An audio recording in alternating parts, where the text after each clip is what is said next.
Unit 1 is just sort of a background unit on some of the terms that we use in science. Terms we'll look at are the terms you see on the slide: hypothesis, law, theory, model, and we'll also discuss a little bit the limitations of science. It would be helpful for you to read sections 1.1 through 1.3 in the textbook before viewing the slides, particularly section 1.3, which is the one that is most dealt with in this particular slideshow. Topics again, we're going to be talking about hypothesis a little bit. We'll go into some greater detail in the next slides. Hypothesis is really just a guess. It is testable and reproducible. A law is a summary of many, many observations. A theory is an attempt to explain those observations, and a model is an attempt to make it something we can kind of understand and we can picture in our own minds. We'll talk a little bit about limitations of science. Why don't we always know what the answer is going to be? A hypothesis is actually a guess, but we like to say it's an educated guess. That's one that we can test. We can figure out whether or not this hypothesis has any chance of being true. Hypotheses, being the plural of hypothesis, hypotheses are tentative explanations of phenomena. They can be tested with some sort of an experiment. The word tentative means for us that this can actually be overturned. We may have a great hypothesis, and eventually if we do enough experiments, we may find out our hypothesis is not good at all, and we have to go back to the drawing board. An example of hypothesis would be one that says, well, if a plant receives fertilizer, it will grow larger. And a plant that does not receive fertilizer, that's our educated guess. And that's a testable educated guess. If you look at testable versus untestable hypotheses, what you'll find is that the testing of hypotheses, the ability to test a hypothesis, is a key element as to whether a hypothesis is viable or not, whether it's possible or not. If I can't test it, it's not a good hypothesis at all. For a testable hypothesis, I can design experiments that will help me answer the question as to whether that's a good hypothesis or not. And you notice a hypothesis never is fully confirmed because it can always be turned over. Remember, hypothesis is tentative in a sense. An untestable hypothesis, though, is one for which we don't have any way of figuring out if it's valid or not. And an untestable hypothesis really isn't a valid hypothesis. It has to be able to be tested to be useful to us at all. If you go back to the fertilizer plant hypothesis, we might design an experiment where we keep both of them watered equally, keep the same sunlight on them, keep the same seed stock, keep as many things consistent as we can, and come to a conclusion, yeah, this looks like it's a pretty good hypothesis for this particular situation. A law, on the other hand, is actually just a brief summary of large amounts of scientific data. There's really not a whole lot of guessing, explaining, or anything in a law. It says, boy, this seems to always happen, so it looks like it's going to be happening all the time. It doesn't attempt at all to explain why it happens. It simply states that it does. It's universal. Under a stated set of conditions, it's always going to be true. Examples, the law of conservation of mass, the law of gravity, the law of conservation of energy.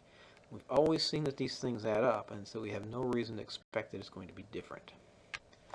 A theory, on the other hand, actually does try to provide a detailed explanation as to why something is observed.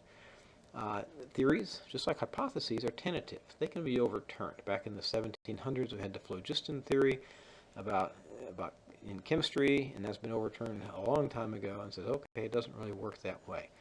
Theories also provide some ability to be predictive. A theory can take and say, okay, I think if this happens, this will happen, and we can predict these will be the results. Examples, famous ones, theory of relativity. The kinetic molecular theory is not quite as famous, but that's also a theory. A model is an attempt to explain abstract phenomena with some sort of tangible approaches. Try to get it in a sense that we can understand physically what's going on. Example here, if we go back to kinetic molecular theory of gases, the picture there is a gas molecule or small balls flying around the room, colliding with each other, transferring energy, doing all this kind of thing. An analogy for that, sort of a model of that, would be like a billiard ball thing, although billiard balls don't fly up and down.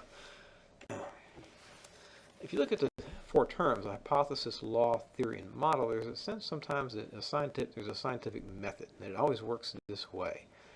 You'll find out, since scientists are people too, that's not really true. You might find out we used to go from observations to hypothesis to theory. On the other hand, somebody can turn around and go in a completely different direction at all. There's no absolute method that always is going to be followed in tracking down scientific observations. It might seem that science is an assemblage of hard and cold facts, and it should be very easy to come up with absolute answers to things, but it turns out that's not the case.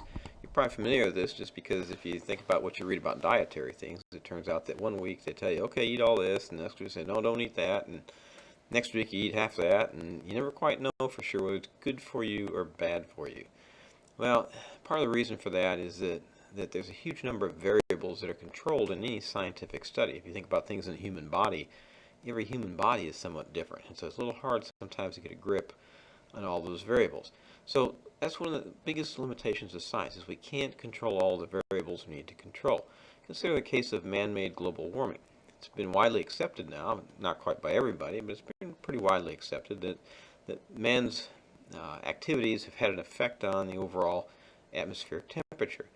If you think about the number of variables involved in considering the atmosphere, the volume of the atmosphere is huge, has a huge temperature difference from top to bottom, has different concentrations of all sorts of things, has particulate nature in it, has the sun beating down on it all the time.